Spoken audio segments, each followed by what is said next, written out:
திருப்புகழ் 621. கொடுங்குன்றம்.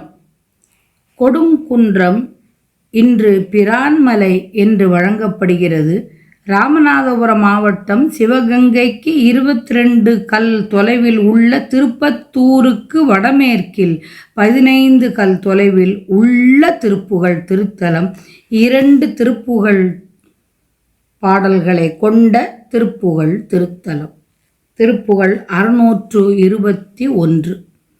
அனங்கன் அம்பு ஒன்று அஞ்சும் தங்கும் கண்களாலே அடர்ந்து எழும் பொன் குன்றம் கும்பம் கொங்கையாலே முனிந்து மன்றம் கண்டும் தண்டும் பெண்களாலே முடங்கும் எந்தன் தொண்டும் கண்டு இன்று இன்புறாதோ தன தன தென் தென் தென் தென் தென் தென் தெனானா செறிந்து அடர்ந்து சென்றும் பண்பின் தும்பி பாட குனிந்து இலங்கும் கொம்பும் கொந்தும் துன்று சோலை கொழும் கொடும் திண்குன்றம் தங்கும் தம்பிரானே.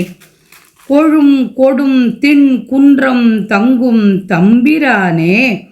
தன தன தென் தென் தென் தென் தெனானா என்று கூட்டமாய் கூடி நெருங்கிச் சென்று நல்ல முறையில் வண்டுகள் பாட வளைந்து விளங்கும்படியான கொம்புகளும் மலர்கொத்துகளும் நெருங்கிய சோலைகள் உள்ள செழிப்பான திண்மையான கொடுங்குன்ற மலையில் பிரான் மலையில் வீற்றிருக்கும் தம்பிரானே.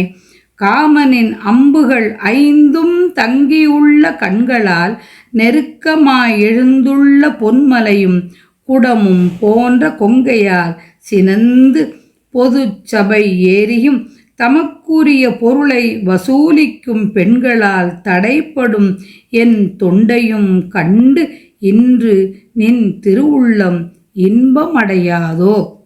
மகளிர் விலைமகளிர்தம் வலையில் அகப்பட்டு சிக்குறா வண்ணம் என்னை காத்து அருள்வாயாக. காமனின் மலர் அம்புகள் 5. அந்த 5 செய்யும் செயலை பெண்களின் கண்கள் செய்யும். ஆதலால் அனங்கன் அம்பு ஒன்று அஞ்சும் தங்கும் கண்கள் என்று குருநாதர் கூறுகிறார். என் தொண்டை ஏற்று அருள் செய்ய வேண்டும் என்பது அருணகிரிநாதரின் வேண்டுகோள். அனங்கன் என்றால் உடல் அற்றவன் என்ற பொருள். சிவபெருமான் காமனை எரித்தார். ஆதலால் அவன் உடல் அற்றவன் ஆனான், அனங்கன் ஆனான். பின் ரதிதேவி இறைவனிடம் வேண்ட அவளுக்கு மட்டும் தெரியும்படி அருள் செய்தார்.